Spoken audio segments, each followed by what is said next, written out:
আসসালামু আলাইকুম রহমতুল্লাহ। আজকের ভিডিওতে থাকছে হাইমচর সরকারি মহাবিদ্যালয়। এটি একটি ঐতিহাসিক শিক্ষা প্রতিষ্ঠান। এই শিক্ষা প্রতিষ্ঠানটি হাইমচর মেঘনা নদীর পাড়ে অবস্থিত। কলেজটি নদীর কাছে হওয়ায় এর সৌন্দর্য প্রায় দ্বিগুণ বেড়ে যায় এবং ঈদুল আজহা, ঈদুল ফিতর এবং স্পেশাল কোনো ড্রেতে প্রচুর পরিমাণে মানুষ এখানে ভিড় জমায়। তারা এসে মেঘনা নদীর ঢেউয়ের কলতান উপভোগ করে এবং সাথেই হাইমচর সরকারি মহাবিদ্যালয়ের ডিগ্রি শাখার এই চমৎকার ভিউ উপভোগ করে। তবে কলেজটির নির্মাণাধীন কাজ চলছে। কলেজটি যখন নির্মাণ শেষ হয়ে যাবে তখন এর সৌন্দর্য আরও চমৎকারভাবে ফুটে উঠবে। এই কলেজের আরও একটি সুন্দরতম স্থান হচ্ছে, এই কলেজে আসলেই আপনি পথের কাছেই একটি বটগাছ দেখতে পাবেন, যেটি কলেজটার সৌন্দর্য আরও দ্বিগুণ পরিমাণে বাড়িয়ে দেয় এবং কলেজটি দেখতে এতই অসাধারণ। কলেজের সামনে রয়েছে মেঘনা নদী।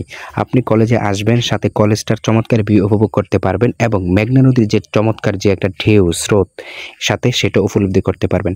প্রতিদিন বিকালে এখানে ক্রিকেট, ফুটবল বিভিন্ন ধরনের খেলার আয়োজন করা হয়ে থাকে। বিগত বছরে এই কলেজটি এত সুন্দর ছিল না, কিন্তু গত কয়েক বছর ধরেই এই কলেজের কাজ চলছে। আমরা যে টাইমে এখানে ঘুরতে গিয়েছি ওই টাইমে কোনো মানুষ ছিল না, যে কারণে ভিডিওতে তেমন কোনো মানুষই আপনারা দেখতে পাবেন না। সুতরাং এখানে যদি আপনি যে কোনো টাইমে আসেন, বিকালে আসেন কিংবা স্পেশাল কোনো ডেতে আসেন, তাহলে বুঝবেন এখানে আসলে কি পরিমাণ মানুষ এখানে ঘুরতে আসে এবং মেঘনা নদীর এই ভিউটি উপভোগ করতে থাকে। আপনি যদি বাংলাদেশের কোথাও যদি কোনো বাতাস অনুভব করতে না পারেন, তাহলে আপনি নদীর কূলে চলে যাবেন, সেখানে গিয়ে আপনি ঠিকই বাতাস অনুভব করতে পারবেন।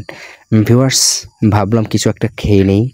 পাশেই ছিল একটু ঝালমুড়ি দোকান, দুজনেই ঝালমুড়ি অর্ডার দিলাম এবং ঝালমুড়ি খেলাম। এই ভাইটিকে দেখে প্রচুর পরিমাণে হাসি পাচ্ছিল, কারণ ভাইটি খুব স্মার্ট। আপনার কাছে ভাইটি কীরকম লেগেছে অবশ্যই জানাবেন। মেঘনা নদীর কাছেই অর্থাৎ সরকারি কলেজের পাশেই নতুন একটি রেস্টুরেন্ট হয়েছে। আপনি চাইলে এখানে এসে রেস্টুরেন্টের খাবারগুলো ট্রাই করতে পারেন এবং এই চমৎকার ভিউটি উপভোগ করতে পারেন। গ্রামের মানুষদের ঘোরার মতো তেমন কোনো প্লেস থাকে না, পার্ক থাকে না। যদিও কোনো জায়গায় হয় ঘোরার মতো স্থান, তাহলে সেখানে প্রচুর পরিমাণে মানুষ ভিড় জমায়, কারণ শান্তির একমাত্র জায়গা সেখানেই তাদের মিলে। তো ভিউয়ার্স, আজকের ভিডিও এ পর্যন্তই। সে পর্যন্ত সকলে ভালো থাকবেন, সুস্থ থাকবেন। আল্লাহ হাফেজ। ধন্যবাদ সবাইকে।